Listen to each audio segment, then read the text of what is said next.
গোপালগঞ্জের জলিপাড়া গ্রামের দুই মেয়ে, উর্মি ও অনন্যা। ধর্ম আলাদা হলেও তাদের বন্ধুত্ব ছিল গ্রামের সবার কাছে এক অনন্য উদাহরণ।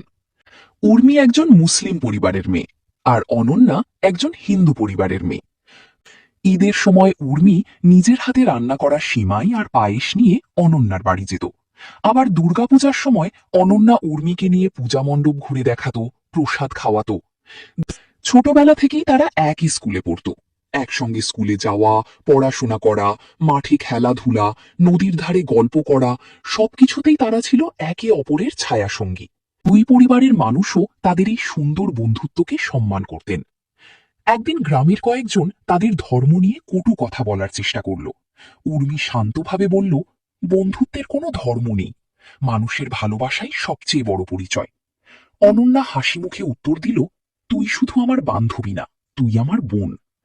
তাদের কথায় উপস্থিত সবাই বুঝতে পারল, সত্যিকারের সম্পর্ক বিশ্বাস, সম্মান আর ভালোবাসার উপর গড়ে ওঠে, ধর্মের দেয়ালে আটকে থাকে না। বছর কেটে গেল, পড়াশোনা শেষ করে দুজনই নিজ নিজ জীবনে প্রতিষ্ঠিত হলো। কিন্তু যখনই তারা জলিপাড়ায় ফিরে আসে, গ্রামের মানুষ এখনো বলে, উর্মি আর অনন্যার মতো বন্ধুত্বই হোক সব মানুষ।